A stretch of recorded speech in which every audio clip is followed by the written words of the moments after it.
Masalah pertama adalah hukum melafalkan niat. Kita tahu bahwa niat itu tidak bersuara, tidak berbunyi, dia ada di dalam hati. Lalu kalau niat itu di dalam hati, kenapa kita ada sebagian melafalkan niat? Niat salat maghrib, usolli fardal maghribi thalatha raka'atin adaan ma'muman lillahi ta'ala. Apakah itu niat? Apa sebenarnya niat itu? Mahallun niyati al-qalbu. Tempat niat itu adalah qalbu, dalam hati. Kalau dalam hati maka dia tidak ada suara, tidak berbunyi. Jadi tentang masalah niat ini ada 3 mazhab ulama. Untuk detailnya teks Arabnya ada di dalam buku ini di halaman 32. Ya, bagi yang tidak bisa baca teks Arab ada terjemahnya pakai bahasa Indonesia. Ada beberapa jamaah yang komplain melihat buku ini. Kenapa ada teks Arabnya, kenapa tidak dikasih baris? Lalu saya jawab, yang tidak diberi baris Arab gundul itu khusus untuk anak-anak pesantren. Adik-adik saya yang sedang berada di pondok pesantren, dia pulang kampung, dia lihat buku bapaknya, dia baca, oh ini ada teks Arabnya. Bagi yang tidak menguasai bahasa Arab, tidak bisa baca Arab gundul, baca terjemahnya saja. Dengan mengetahui terjemah, ini kita sekaligus melatih anak-anak kita supaya mereka bisa memahami, membaca, setelah paham mengalih bahasakan ke bahasa Indonesia. Terkait tentang masalah niat ada 3 mazhab. Mazhab yang pertama berpendapat bahwa niat itu di dalam takbiratul ihram. Jadi dari mulai A sampai Ra. Akbar. Salatnya salat maghrib 3 rakaat jadi makmum. Salatnya salat maghrib ada tunai saat ini, bukan mengganti yang kemarin, bukan salat ulangan. Lalu kemudian jumlahnya 3 rakaat, menjadi makmum atau menjadi imam. Nah, substansi niat ini yang disebut dengan qasad, ta'arad, ta'yin, menetapkan solatnya apa, subuh, zuhur, asar, maghrib, isya, berapa rakaat, apakah 2 rakaat, 3 rakaat, 4 rakaat, 1 rakaat, menjadi imam atau menjadi makmum. Maka substansi niat ini ada di dalam takbiratul ihram. Dalam mazhab Syafi'i, dalam takbiratul ihram itulah niat Allahu Akbar. Jadi dari mulai A sampai bar, disitulah dipasang niat. Saya sholat maghrib 3 rakaat, sholat ada jadi makmum karena Allah Ta'ala. Allahu Akbar. Sejalan antara bunyi takbiratul ihram dengan niat. Sedangkan mazhab Hanafi, Maliki dan Hambali, 3 mazhab, Hanafi, Maliki dan Hambali, niat itu sebelum takbiratul ihram. Jadi sebelum takbiratul ihram dia diam, berniat. Lalu kemudian setelah berniat baru dia angkat takbiratul ihram. Allahu Akbar.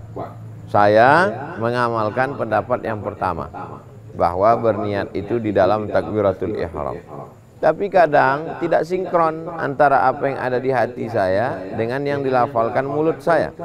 Maka dalam hal itu saya biasanya menguatkan hati. Menguat hati dengan mengatakan usolli fardal maghribi thalatha raka'atin adaan imaman atau makmuman lillahi ta'ala. Allahu Akbar. Jadi yang sebelum takbiratul ihram itu bukan niat. Melafalkan niat itu bukan niat. Itu untuk menjaga hati supaya jangan sampai was-was. Yang niat itu adalah yang dalam takbiratul ihram itu. Allahu Akbar. Itulah niat. Innamal a'malu binniyat, segala amal dinilai dengan niat. Wa innamal likulli imri'in ma nawa, orang hanya mendapatkan sesuai dengan niatnya. Niat haji di mana? Niat haji di miqat. Kalau kebetulan dari Madinah di Bir Ali. Kalau kebetulan dari Indonesia maka dia berniat di Bukit Yalamlam. Kalau kebetulan dari Mesir dia berniat di Juhfah, di Rawih. Nah, ini semua adalah tempat berniat. Kalau niatnya puasa fardu sebelum azan subuh, sebelum terbit fajar shadiq, nama itu shawma ghadin an adai fardi syahri Ramadan hadis sanati lillahi ta'ala. Nah, ini tentang letak niat. Letak niat dalam sholat ada dua. Pertama, dalam takbiratul ihram. Yang kedua, sebelum takbiratul ihram. Saya mengamalkan yang dalam takbiratul ihram. Tapi saya tidak menyalahkan kawan sahabat saya yang berniat sebelum takbiratul ihram. Takbiratul ihramnya kosong, tidak ada apa-apa. Niatnya sebelum takbiratul ihram. Maka ini tidak masalah. Yang jadi masalah adalah kalau niatnya setelah takbiratul ihram. Nah, ini masalah. Allahu Akbar. Setelah itu baru dia berniat. Nah, ini sholat zuhur apa asar? Asar aja. Nah, ini tidak bisa. Karena tidak sah sholat. Karena waktunya sudah lewat. Nah, ini tentang masalah niat. Baik, kita lanjutkan. Melafazkan niat sudah, waktu berniat sudah. Sekarang pembahasan mengangkat takbiratul ihram. Dalam mengangkat takbiratul ihram ada dua hadis. Hadis yang pertama, idza kabbara, kalau Nabi bertakbir, rafa'a yadaihi, dia angkat kedua tangannya, hatta yuhadhiya bihima udhunaihi, sampai ke daun telinganya.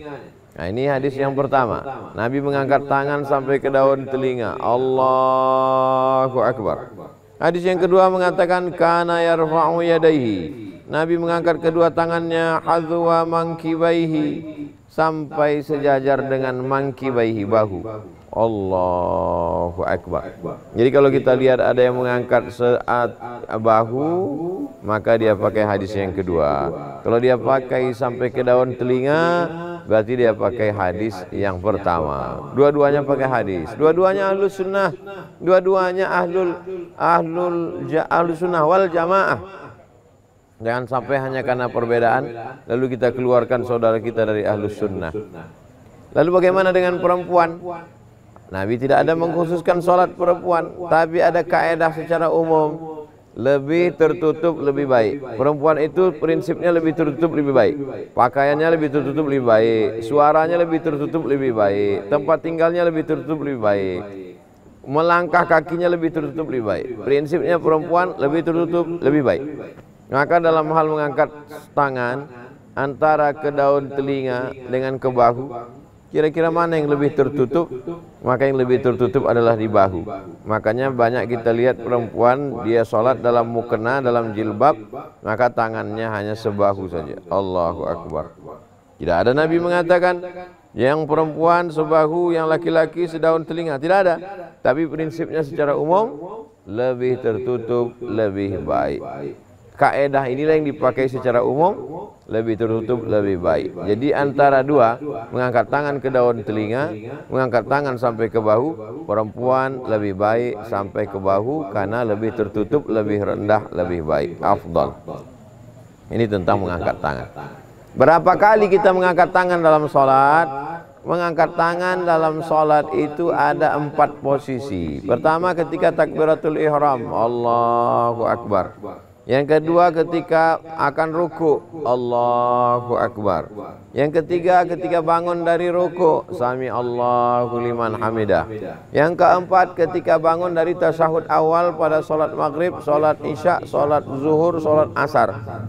Setelah tasyahud awal, lalu kemudian tegak berdiri, saat itu dia angkat tangan, Allahu Akbar. Maka saya ulang lagi, bukan 4 kali tapi 4 posisi. Yang pertama ketika takbiratul ihram, Allahu Akbar. Yang kedua ketika akan ruku, Allahu Akbar. Yang ketiga kita bangun dari ruku, Sami Allahu liman hamidah. Yang keempat ketika bangun dari rakaat ketiga, rakaat kedua, bangun pada rakaat kedua, bangun setelah tasyahud awal, bangun ketika rakaat kedua setelah tasyahud awal pada sholat maghrib, sholat isya, sholat subuh, sholat zuhur, sholat asar, kecuali sholat maghrib. Nah, ini tentang masalah mengangkat tangan. Kita lanjutkan masalah, karena intinya adalah masalah-masalah. Yang tidak ada masalah maka tidak perlu kita bahas. Tentang masalah membaca, ada beberapa bacaan, yaitu membaca Al-Fatihah, apakah basmalahnya dibaca jahar atau sir? Karena ketika kita sholat di satu masjid, kita dengar bismillahnya jahar, jelas jahar. Bismillahirrahmanirrahim. Alhamdulillahi Rabbil Alamin. Tapi ada satu masjid lagi bismillahnya sir. Bismillahirrahmanirrahim. Alhamdulillahi Rabbil Alamin. Ar-Rahmanir-Rahim. Nah, ketika dalam mendengar bismillah jahar dengan bismillah sir, mana yang kita ikut? Mana yang kita amalkan? Berapa mazhab sebenarnya dalam masalah ini? Maka dijelaskan di sini bahwa membaca basmalah pada awal Al-Fatihah ada 3 mazhab. Mazhab yang pertama mazhab Syafi'i bismillah jahar. Bismillahirrahmanirrahim. Alhamdulillahi Rabbil Alamin. Mazhab yang kedua mazhab Hanafi dengan mazhab Hambali. Bismillahnya dibaca sir. Bismillahirrahmanirrahim. Alhamdulillahi Rabbil Alamin. Mazhab yang ketiga adalah mazhab Maliki. Mazhab Maliki tidak baca basmalah sama sekali, karena basmalah itu menurut mereka bukan bagian dari Al-Fatihah. Al-Fatihah diawali dengan Alhamdulillahirabbil alamin ayat 1. Maka tidak ada basmalah. Basmalah tidak dibaca jahar, tidak juga dibaca sir. Lalu basmalah tidak masuk bagian dari Al-Fatihah. Maka kalau kebetulan jamaah beli Quran cetakan Maroko, itu coba lihat Al-Fatihahnya Bismillahirrahmanirrahim kosong, tidak ada angka 1. Alhamdulillahirabbil alamin baru nomor 1. Beda dengan Quran cetakan Makkah, Madinah, Indonesia, Jakarta, Bandung, maka Bismillahirrahmanirrahim 1, Alhamdulillahirabbil alamin 2, Ar-Rahmanirrahim 3, Maliki Yaumiddin 4, Iyyaka na'budu wa iyyaka nasta'in 5, Ihdinas shiratal mustaqim 6, Shiratal ladzina an'amta 'alaihim sampai urutan Al-Fatihah pun lupa mana ayat-ayatnya. Tapi yang jelas Al-Fatihah diawali ayat 1-nya Bismillahirrahmanirrahim, ayat 2-nya Alhamdulillahirabbil alamin. Sedangkan dalam mazhab Maliki, Maroko, Tunisia, Aljazair, Mauritania, Quran yang dicetak di sana itu Bismillahirrahmanirrahim 0, tidak ada angka 1. Sama seperti Bismillahirrahmanirrahim pada surat Al-Ikhlas, Qul huwallahu ahad, Bismillahirrahmanirrahim 0. Qul Bismillahirrahmanirrahim 0. Qul huwallahu ahad baru 1. Allahu samad 2. Nah, ini tentang membaca basmalah pada Al-Fatihah. Saya ulang sekali lagi. Membaca basmalah pada surah Al-Fatihah menurut mazhab Syafi'i jahar. Bismillahirrahmanirrahim. Menurut mazhab Hanafi dengan Hambali dibaca sir. Bismillahirrahmanirrahim. Alhamdulillahirabbil alamin. Menurut mazhab Maliki tidak baca basmalah sama sekali. Allahu akbar. Alhamdulillahirabbil alamin. Lalu apakah karena berbeda mazhab lalu kita tidak mau bermakmum kepada imam yang bermazhab selain mazhab kita? Maka dalam sejarah Islam, Makkah itu dulu masyhur populer dengan mazhab Maliki.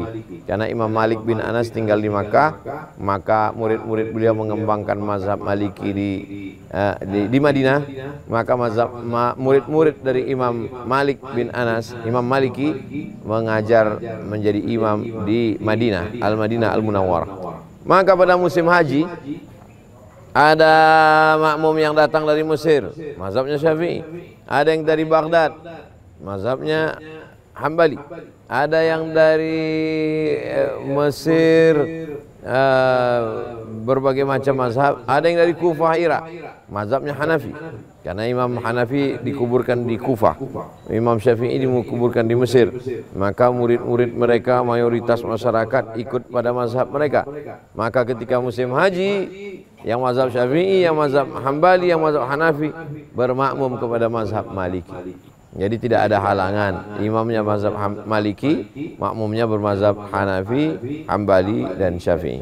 Nah, ini semua pelajaran tentang bagaimana sholat berjamaah dengan imam yang berbeda mazhab dengan makmum, selama tidak melanggar aturan sholat, membatalkan wudhu dan lain sebagainya. Kita lanjutkan. Tentang masalah membaca ayat panjang pendek ayat.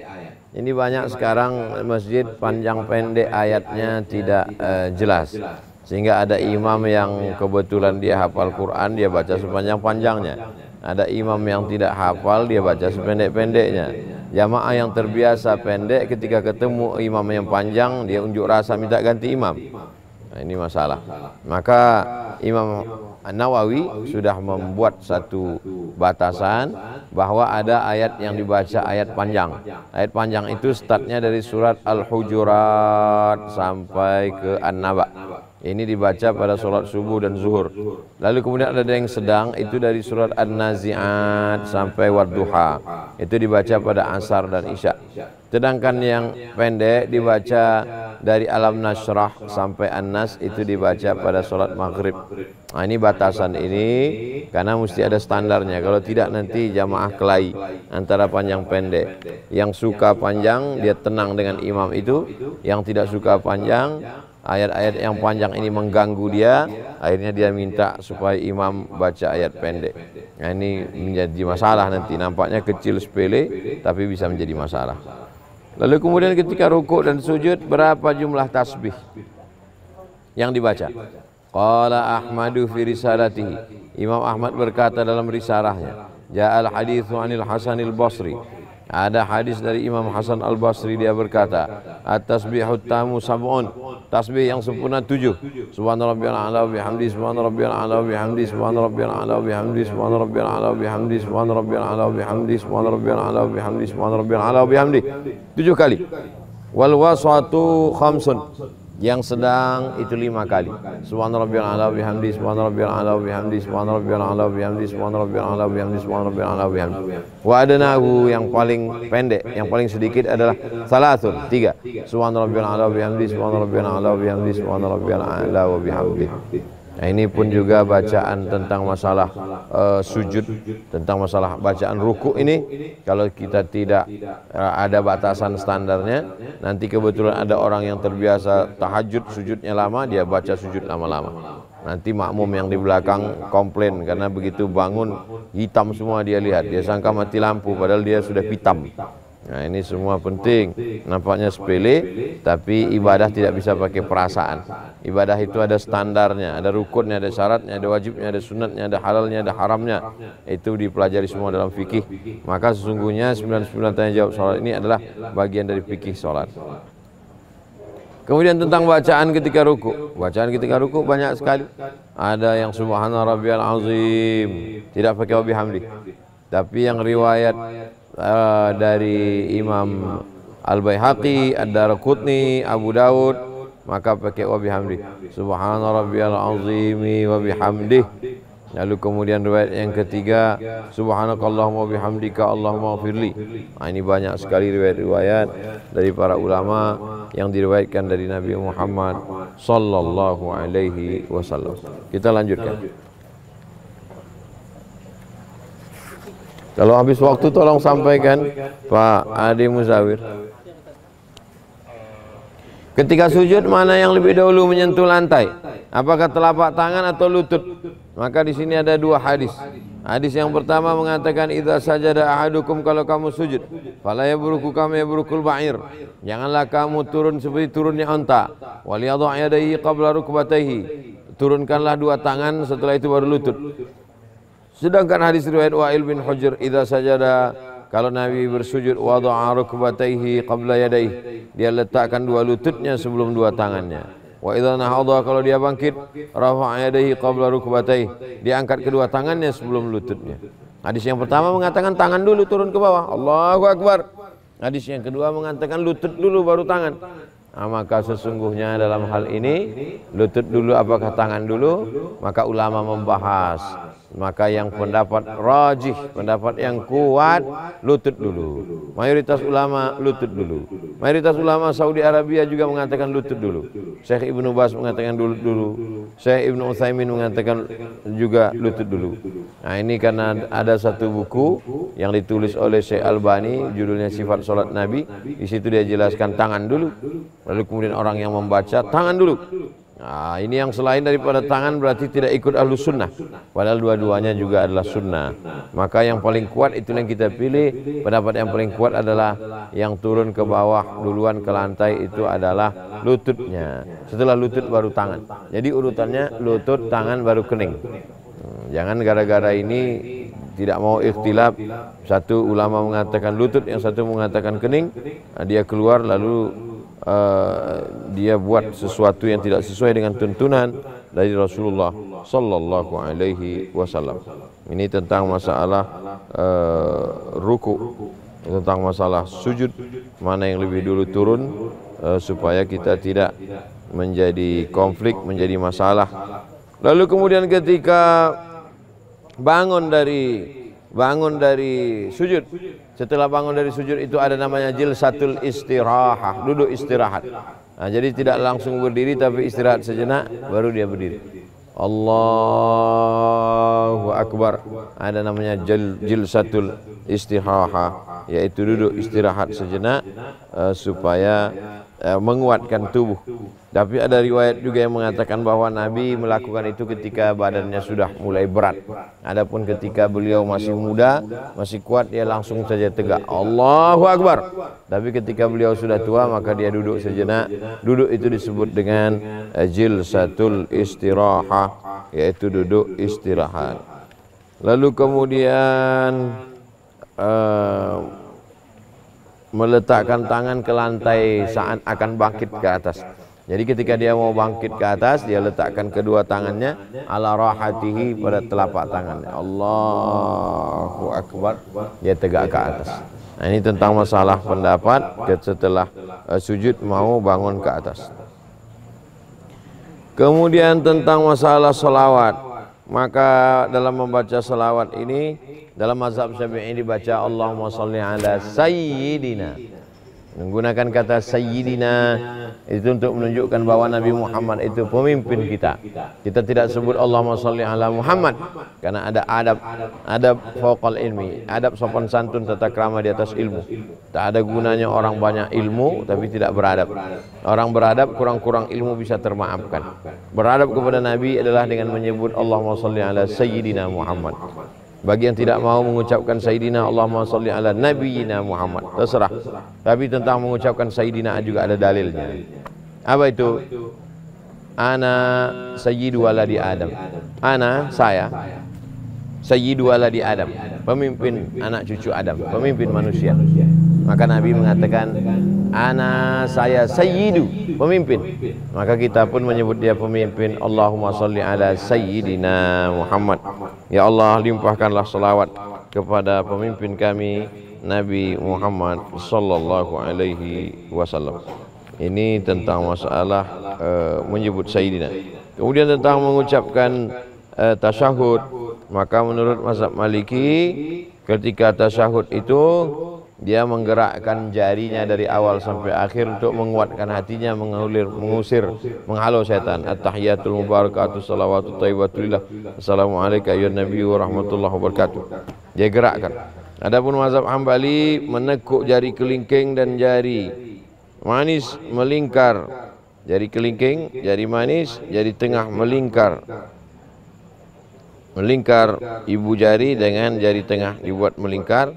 Lalu kemudian ketika menyebut lafaz Allah menggerakkan. Setiap menyebut lafaz Allah, jari kelingking, jari manis, jari tengah melingkar. Setiap melafaz Allah telunjuknya angkat. At-tahiyatul mubarakatuh salawatu thayyibatulillah. Assalamualaikum ayuhan nabi wa rahmatullah wabarakatuh. Assalamualaikum wa ala ibadillah. Asyhadu an la ilaha illallah. Asyhadu anna muhammadar rasulullah. Ini matanya melihat telunjuknya. Lalu kemudian mazhab Syafi'i menggenggam semua jari. Nah, ini bedanya. Mazhab Syafi'i menggenggam jari. 1, 2, 3 genggam.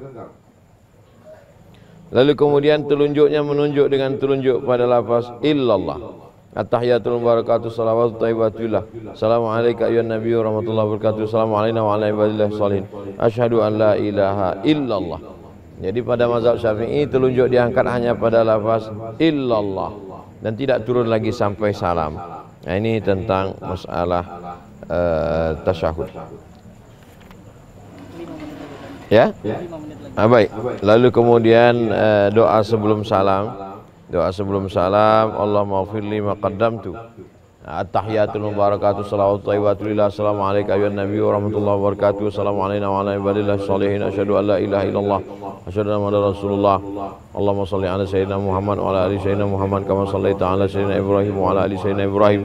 Allahumma barik ala sayyidina Muhammad wa ala ali sayyidina Muhammad kama barakta ala sayyidina Ibrahim wa ala ali sayyidina Ibrahim fil alamin innaka Hamidum Majid. Cukup, tapi baik ditambah. Allahumma fil lima qaddamtu wa ma akhartu wa ma asrartu wa ma alantu wa ma asraftu wa ta'ala bi minni antal qadimatul muakhiru la ilaha illa anta subhanaka inni kuntu minadh dhalimin. Lalu kemudian setelah itu minta perlindungan dari 4. Allahumma inni a'udzubika min adzabi jahannam wa min azabil qabri wa min fitnatil mahya wal mamat wa min syarri fitnatil masih dajjal. Kemudian kalau masih ada waktu tambah lagi, Allahumma a'inni ala dzikrika wa syukrika wa husni ibadatik. Setelah itu kalau imam masih juga membaca, dia baca doa-doa. Kalau tidak maka dia diam saja kalau dia sebagai makmum. Adapun sebagai imam maka dia tidak terlalu panjang-panjang, maka ini semua adalah sunnah. Idza amma ahadukum, kalau kamu jadi imam falyukhaffif, maka ringankanlah. Tapi ringan pun ada batasannya dari Nabi Muhammad sallallahu alaihi wasallam. Setelah selesai salam, Assalamualaikum warahmatullahi, Assalamualaikum warahmatullahi, maka imam menghadap kepada jamaah. Pendapat yang pertama mengatakan imam menghadap kepada jamaah karena memang Nabi menghadap kepada jamaah dan bertanya, inspeksi, asyahidun fulan, asyahidun fulan, asyahidun fulan, mana si fulan, mana si fulan, mana si fulan. Tapi ada juga riwayat kedua, Nabi miring ke kanan. Jadi kalau sana kiblat, setelah salam Nabi miring ke kanan, lalu kemudian badan sebelah kanannya itu menghadap kepada jamaah karena jamaah meminta barokah sebelah kanan. Nah, ini tentang setelah salam, bahwa ada adab-adab yang diajarkan oleh Nabi Muhammad sallallahu alaihi wasallam. Saya kira itulah pengantar dialog kita pada kesempatan kali ini. Adapun untuk tanya jawab interaktif, saya serahkan kembali kepada Bapak Adi Muzawir. Terima kasih, jazakumullah khairan. Wassalamualaikum warahmatullahi wabarakatuh.